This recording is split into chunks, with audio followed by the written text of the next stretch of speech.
अस्सलाम वालेकुम। मेरा नाम है कनीज़ फातिमा और मैं एक नई इन्फॉर्मेशन लेकर आपकी खिदमत में हाजिर हूँ। तो चलिए शुरू करते हैं। बिस्मिल्लाहिर्रहमानिर्रहीम। अफसोस, आज हम लोग आखिरत से इस कदर बेनियाज हो चुके हैं कि हमारी जिंदगी का मकसद सिर्फ तलाश मुआश बन चुका है। चंद अफराद ही नहीं बल्कि अक्सर लोग बिगड़ चुके हैं। हर शख्स फानी जिंदगी की आसाइश की तलाश में मसरूफ है। आज ये वक्त भी आ चुका है कि किसी को अपने दीनी फ़राइज़ के एहतमाम, अपने नफ्स के तज़किये और अपने इखलाक़ो किरदार को दुरुस्त करने में दिलचस्पी रही ना फ़िक्र।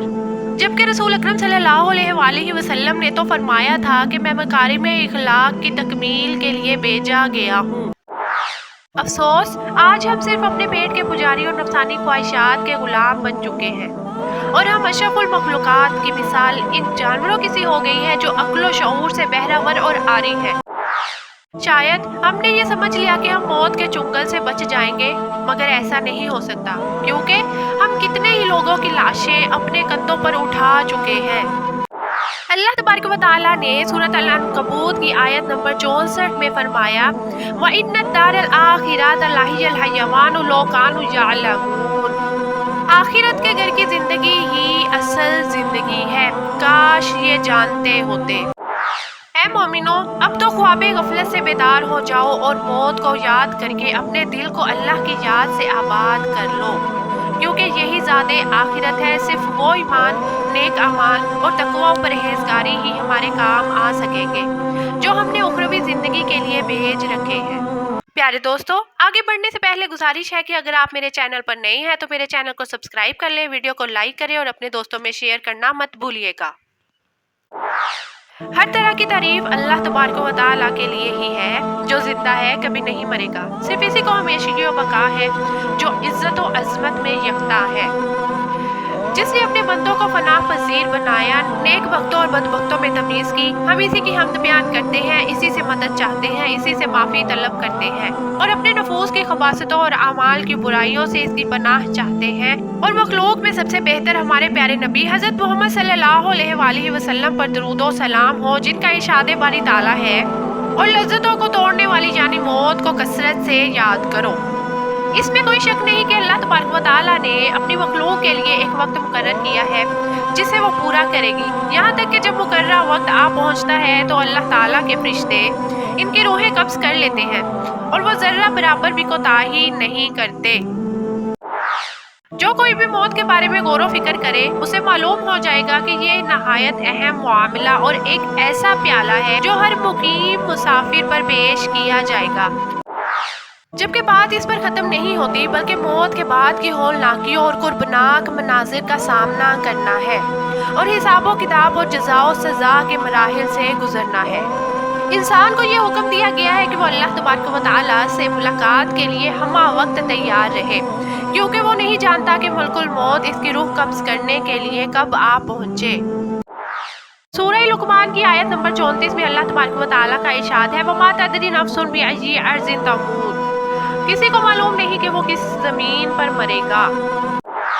अल्लाह तबारक व तआला ने इस हकीकत को कुरान पाक में 3 मकामात पर वाज़ेह तौर पर बयान फरमाया है।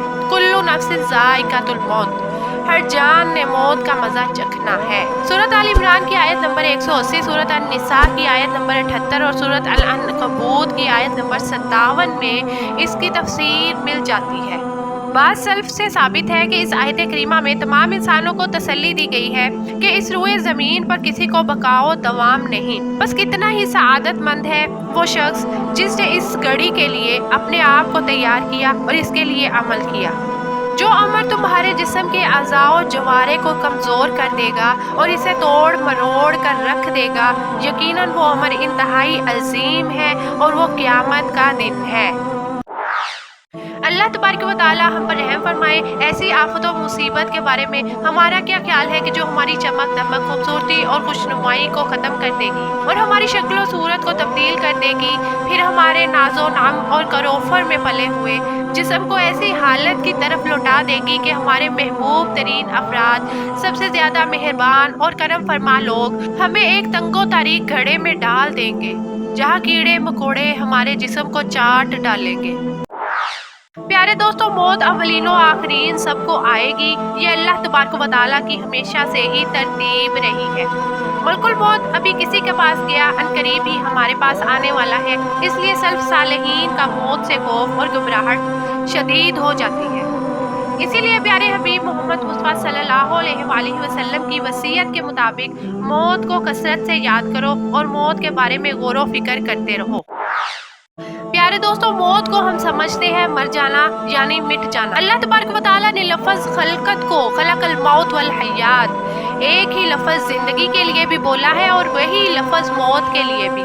پیارے دوستوں، موت کے بارے میں دو نظریات ہیں، ایک مومن کا نظریہ اور ایک غیر مومن کا نظریہ۔ پہلے بات کرتے ہیں ہم غیر مومن کی، کہ غیر مومن تو کہتا ہے کہ ہمیں اس دنیا میں آنا ہے، 60 70 100 سال جتنی بھی ہماری زندگی ہے گزار کر مر جانا ہے۔ یعنی کافروں کے بارے میں ارشاد باری تعالیٰ ہے، سورۃ الانعام کی آیت نمبر 93 میں ذکر ہے، اور اگر آپ اس وقت دیکھیں جبکہ یہ ظالم لوگ موت کی سختیوں میں ہوں گے اور فرشتے اپنے ہاتھ بڑھا رہے ہوں گے کہ ہاں اپنی جانیں نکالو، اور آج تو تم کو ذلت کی سزا دی جائے گی اس سبب سے کہ تم اللہ تعالیٰ کے ذمے جھوٹی باتیں لگاتے تھے اور تم اللہ تبارک و تعالیٰ کی آیات سے تکبر کرتے تھے۔ اسی طرح سورۃ الانفال کی آیت نمبر 50 اور 51 میں ذکر ہے، کاش کہ تو دیکھتا جب فرشتے کافروں کی روح قبض کرتے ہیں، ان کے منہ اور سرینوں پر مارتے ہیں اور کہتے ہیں کہ تم جلنے کا عذاب چکھو، یہ ان کاموں کے سبب جو تمہارے ہاتھوں نے پہلے ہی بھیج رکھی ہے، بے شک اللہ تبارک و تعالیٰ اپنے بندوں پر ظلم کرنے والا نہیں ہے۔ پیارے دوستوں، سورۃ الانفال کی آیات کا تعلق اگرچہ جنگ بدر سے ہے لیکن یہ کافروں کے لیے عام ہے، اسی لیے اللہ تبارک و تعالیٰ نے اہل بدر کے ساتھ خاص نہیں کیا۔ پیارے دوستوں، غیر مومن تو یہ سمجھتا ہے کہ جب ہم ایک دفعہ انتقال کر گئے، مر گئے، تو اس کے بعد ہماری کوئی زندگی نہیں ہے، جبکہ مومن کا نظریہ تو یہ ہے کہ ہمیں اس دنیا میں رہنا ہے اور اس کے بعد مر کے جانا ہے۔ مر جانا اور ہے اور مر کے جانا اور ہے۔ مر کے جانا یعنی بارگاہ الہی میں جانا۔ اللہ تبارک و تعالیٰ سورۃ فصلت کی آیت نمبر 30، 31 اور 32 میں ارشاد فرماتے ہیں، واقعی جن لوگوں نے کہا ہمارا پروردگار اللہ ہے پھر اسی پر قائم رہے، ان کے پاس فرشتے یہ کہتے ہوئے آتے ہیں کہ تم کچھ بھی اندیشہ اور غم نہ کرو بلکہ اس جنت کی خوشخبری سن لو جس کا تم وعدہ کیے گئے ہو۔ تمہاری دنیوی زندگی میں بھی ہم تمہارے رفیق تھے اور آخرت میں بھی رہیں گے۔ جس چیز کا تمہارا جی چاہے اور جو کچھ تم مانگو سب تمہارے لیے جنت میں موجود ہے۔ اور اس طرح اللہ تبارک و تعالیٰ ان کے خوف کو دور کر کے ان کی آنکھوں کو ٹھنڈک پہنچاتا ہے۔ پھر قیامت کے دن جس بڑی مشکل سے لوگ ڈریں گے وہی مومنوں کے لیے آنکھ کی ٹھنڈک ہوگی۔ جیسا کہ فرشتے مومنوں سے ان کی جان کنی کے وقت کہتے ہیں کہ ہم دنیوی زندگی میں تمہارے رفیق تھے، ہم اللہ کے فضل و کرم سے تمہیں ہر طرح کی پریشانیوں سے محفوظ رکھتے تھے، اور اسی طرح ہم آخرت میں تمہارے ساتھ ہوں گے اور قبر اور سور پھونکنے کی وحشت سے تمہیں بچائیں گے۔ قیامت کے دن اور دوبارہ قبر سے اٹھتے وقت تمہیں خوف سے معمون رکھیں گے، پل صراط پر چلا کر نعمت والی جنت میں پہنچائیں گے۔ نیز فرمایا کہ اللہ کے فرشتے مومن بندوں کو ایسی جنت کی خوشخبری دیتے ہیں جو ان کا مسکن ہے، جس میں انہیں وہ تمام چیزیں مہیا ہوں گی جن کی تلاش کریں گے۔ اللہ عز و جل سے ملاقات کے وقت مومنوں کی فرحت و خوشی پر ام المومنین حضرت عائشہ رضی اللہ تعالی عنہا یہ روایت دلائل کرتی ہے کہ اللہ کے رسول صلی اللہ علیہ وآلہ وسلم نے فرمایا کہ جو شخص اللہ سے ملاقات کو پسند کرتا ہے، حضرت عائشہ رضی اللہ تعالی عنہا فرماتی ہے، میں نے پوچھا کہ اے اللہ کے نبی، کیا اس سے مراد موت کی پسندیدگی ہے؟ اسے تو ہم ناپسند کرتے ہیں۔ آپ صلی اللہ علیہ وآلہ وسلم نے فرمایا کہ ایسا نہیں ہے، بلکہ جب مومن کو اللہ کی رحمت، رضا اور جنت کی خوشخبری دی جاتی ہے تو وہ اللہ کی ملاقات کو پسند کرتا ہے، پھر اللہ بھی اس سے ملاقات کو پسند کرتا ہے۔ آخر میں میری اللہ تعالیٰ سے یہی دعا ہے کہ وہ ہماری موت کے وقت کو اچھا و بہتر بنائے، اس وقت ہمیں اللہ کی رضامندی اور ابدی نعمتوں والی جنت کی خوشخبری سنائی جائے، اور اس بشارت میں ہمارے والدین، رشتہ دار، اولاد و ذریت اور سب مسلمان بھی شریک ہوں۔ مجھے اجازت دیجیے، اپنی دعاؤں میں مجھے بھی ضرور یاد رکھیے گا۔ شکریہ، اللہ حافظ۔